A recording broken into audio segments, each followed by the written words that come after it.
అందరికీ నమస్కారం. ఈరోజు ఉదయం తెలుగుదేశం పార్టీ అధినేత చంద్రబాబు నాయుడు గారు,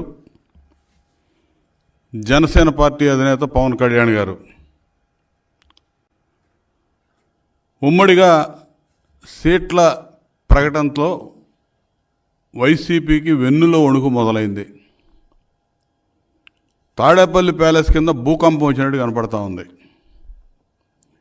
రాష్ట్రంలో ఎండలు తీవ్రంగా మండిపోతూ ఉన్నాయి. తాడేపల్లి ప్యాలెస్లో మాత్రం ఎన్ని ఏసీలు వేసినా కూడా వీళ్ళకి చెమటలు ఆగట్లా.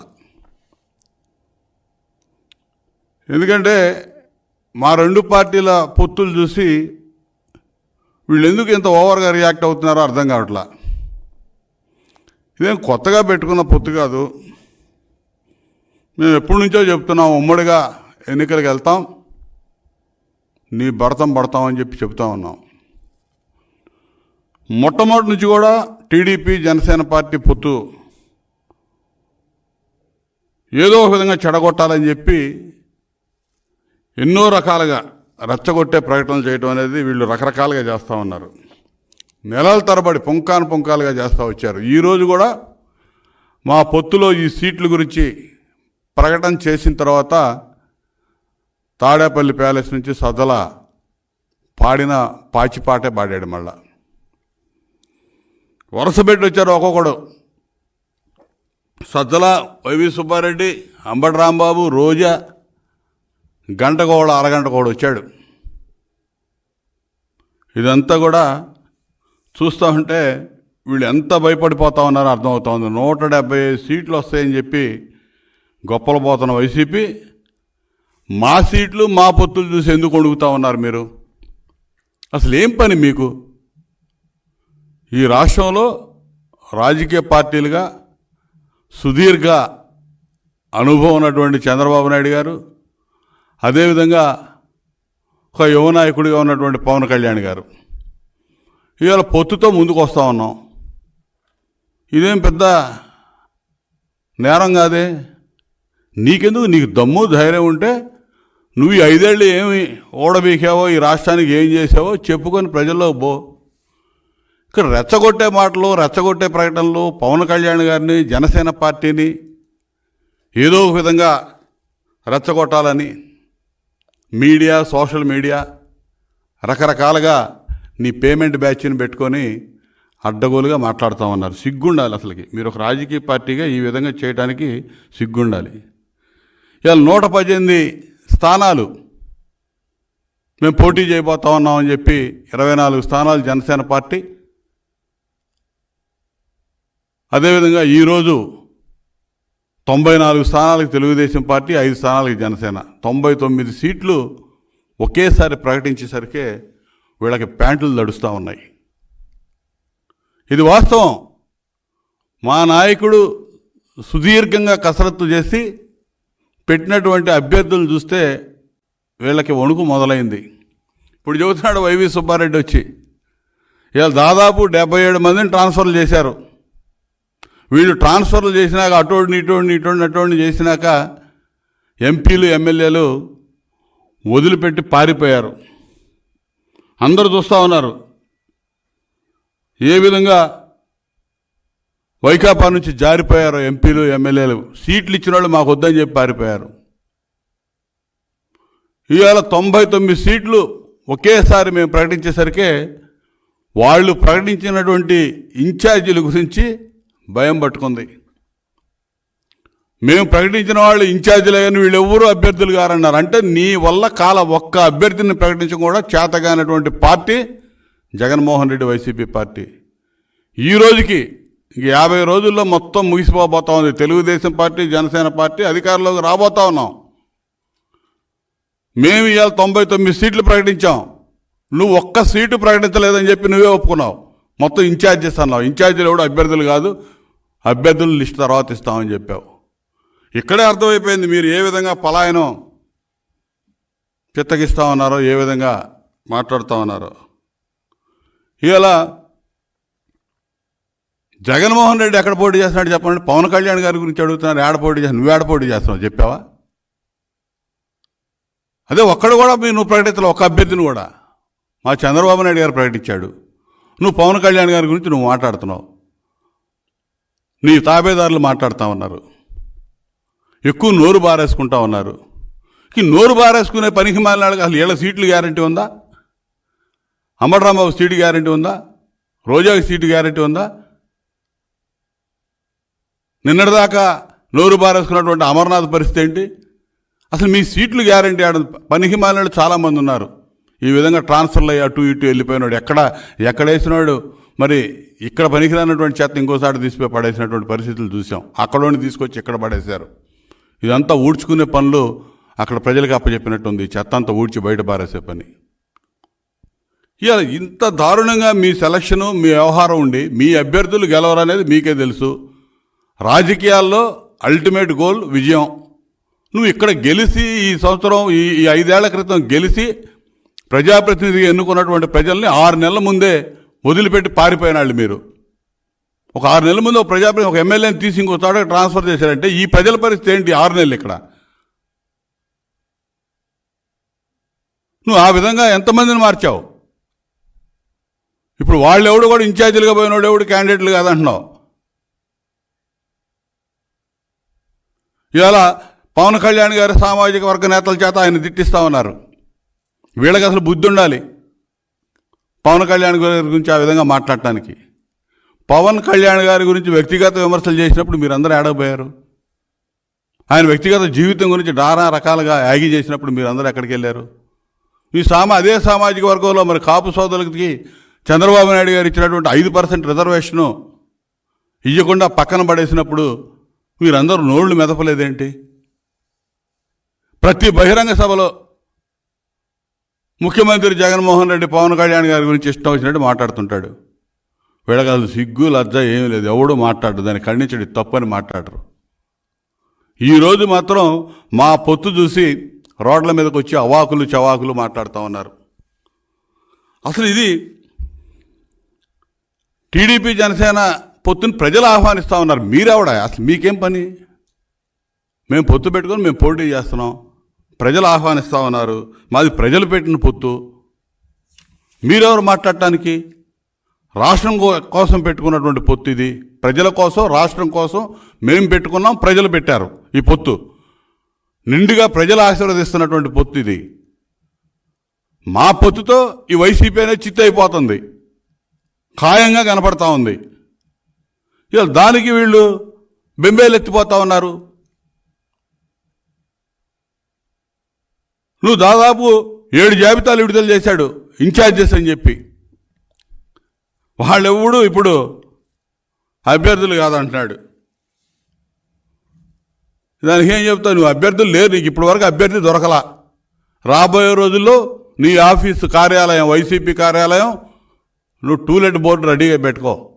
ఖచ్చితంగా అదే జరిగింది. ఎంతమంది ఎంపీలు పోతున్నారు, ఎమ్మెల్యేలు పోతున్నారు చూస్తున్నావు కదా. అద్దెకించుకోవడానికి పనికి వస్తుంది ఈ ఆఫీసులు.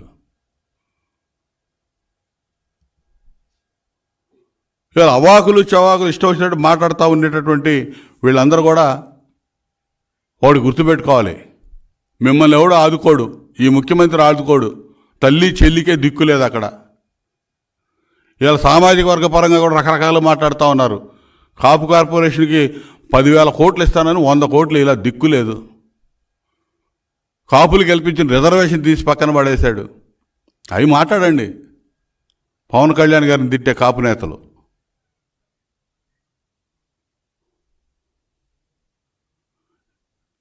ఈరోజు ఇదంతా చూస్తూ ఉంటే ఈ టీడీపీ జనసేన పార్టీ అభ్యర్థుల ప్రకటనతో వీళ్ళ అగ్రనేతలందరూ కూడా భయపడిపోతూ ఉన్నారు.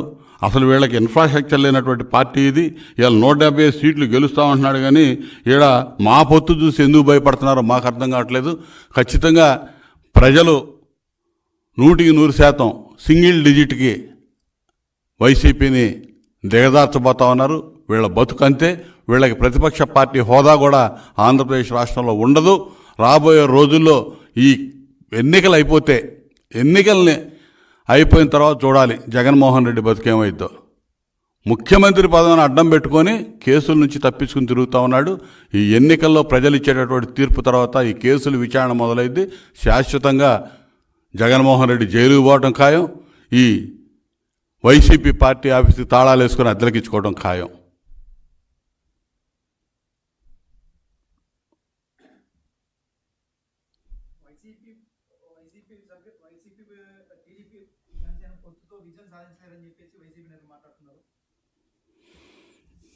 వాళ్ళకెందుకు అసలు, వాళ్ళకి అనవసరం కదా. టీడీపీ జనసేన పొత్తు ప్రజలు పెట్టిన పొత్తు, ప్రజలు కావాలనుకుంటున్నటువంటి పొత్తు. 100% 40 నుంచి 50 రోజుల్లోపు వీళ్ళని తరిమి కొట్టడానికి సిద్ధంగా ఉన్నారు ప్రజలు. అధికారంలోకి తెలుగుదేశం పార్టీ జనసేన పార్టీ రాబోతూ ఉంది. సీట్ల అడ్జస్ట్మెంటు, అభ్యర్థుల ప్రకటన, అభ్యర్థుల కూర్పు, మా పార్టీల యొక్క అధిష్టానాల వర్గం అధిష్టానం తీసుకునేటువంటి నిర్ణయాలు సుదీర్ఘ కసరత్తు చేశాడు చంద్రబాబు నాయుడు గారు. మా క్యాండిడేచర్ చూసి భయపడిపోతా ఉన్నారు. వాస్తవం, ఇలా ప్రకటించినటువంటి ఇన్ఛార్జీలు వీళ్ళు ఎవడు అభ్యర్థి కాడని చెప్పాడంటే వీళ్ళ పరిస్థితి ఏంటో అక్కడే అర్థమైపోయింది. ఓటమి అనేది ఖాయమైపోయింది. వీళ్ళకి అభ్యర్థులు దొరకట్లేదు కాబట్టి అక్కడ ఇక్కడ అటు ఇటు మార్చుతా కూర్చున్నారు ఇప్పుడు దాకా. రేపు మార్చడానికి కూడా ఏమీ లేదు. గేట్లు ఎత్తితే మొత్తం తెలుగుదేశం పార్టీ వైపు చూస్తూ ఉన్నారు. నిండిపోవడానికి ఖాళీగా ఉంది. మేము ఏం చేయాలో అర్థం కాని పరిస్థితిలో ఉంది.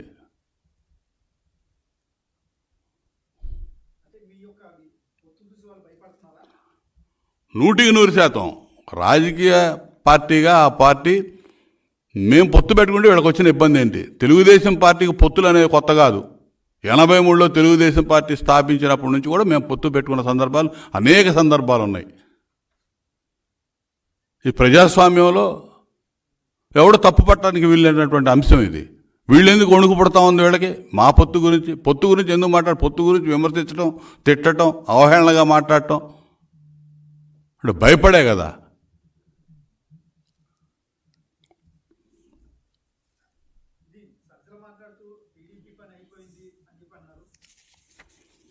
టీడీపీ ఈరోజు 94 సీట్లు ప్రకటించింది. ఒక్క సీటు ప్రకటించుకోలేనటువంటి పార్టీ వైఎస్ఆర్సీపీ పార్టీ. ఏ పార్టీ పని అయిపోయింది? మా ఇన్ఛార్జీలు కూడా అభ్యర్థులు కారు అని వైవి సుబ్బారెడ్డి చెప్పాడు కదా ఇందాక. అంటే దానికి అర్థం ఏంటి? మీకు చేతకాట్లే సీటు సెలెక్ట్ చేయలేకపోతున్నారు అనే కదా. ఇక్కడ ప్రజలు ఎన్నుకున్నటువంటి వ్యక్తిని ఒక చోట ఎన్నుకున్న వాడిని 6 నెలలు ఉందనగా ట్రాన్స్ఫర్ చేసి పక్కన పెట్టారంటే అసలు ఈ ప్రజాస్వామ్యంలో 6 నెలల పరిస్థితి ఏంటి? ప్రజాప్రతినిధి ఇక్కడ ఎవరైనా ఉన్నారని చెప్పుకోవాలి. మంత్రులు, ఎమ్మెల్యేలు ట్రాన్స్ఫర్లు చేసి పడేశారు. అసలు ఎప్పుడు చూడాల భారతదేశంలో ఇటువంటి పరిస్థితులు ఎప్పుడు చూడాలి. ఏ రాజకీయ పార్టీ కూడా ఈ విధంగా చేయాల. ఇంత చేతగాని పరిపాలన అందిస్తూ ఉన్నాడు. చేతగాని తనంతో రాజకీయ పార్టీగా ఆ పార్టీని నడుపుతూ ఉన్నాడు జగన్మోహన్ రెడ్డి. చేతకాక ఎదుటి పార్టీల మీద అవాకులు చవాకులు డబ్బులు ఇచ్చి కూలిచ్చి తిట్టిస్తున్నాడు. కూలి మీడియాని, నీలి మీడియాని పెట్టుకొని అడ్డం పెట్టుకొని వాళ్ళు ఇష్టానుసారం నోరు బారేసుకుంటా ఉన్నారు. అసలు ఆడ అమర్నాథ్ సంగతి ఏంది? అదే ఎక్కువ మాట్లాడే సంగతి అడుగుతున్నాను నేను. అమర్నాథ్ కానీ అంబట కానీ అసలు వీళ్ళ బతికేంది? వీళ్ళ సీట్లు ఎక్కడ? అసలు ఏదో ఒక విధంగా నోరు బారేసుకుంటేనా దయదలిచి ఎక్కడో చోట పంపిస్తాడని ఆశ, అంతకంటే ఏమీ లేదు. వాళ్ళు మాట్లాడాలి, వాళ్ళకి మ్యాండేట్ ఇస్తారు, నువ్వు ఈ విధంగా తిట్టు, ఈ విధంగా తిట్టని.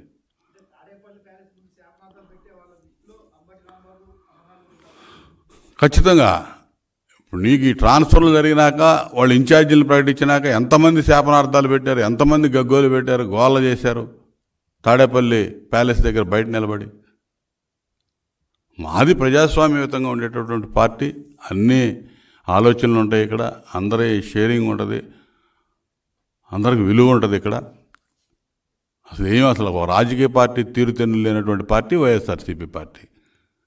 ఈ ఎలక్షన్ తర్వాత అడ్రస్ గల్లంతైద్ది, అందులో అనుమానమే లేదు. తెలుగుదేశం పార్టీకి గెలుపు ఓటములు కొత్త కాదు. ఏ విధంగా మా కేడర్ బేస్డ్ పార్టీ, మేము ప్రజల కోసం పనిచేస్తూ ఉంటాం. వీళ్ళకి అసలు పార్టీ స్ట్రక్చరే లేదు, ఎడిపోతారో తెలియదు అసలుకి. పార్టీ చాప జుట్టేయడం ఖాయం.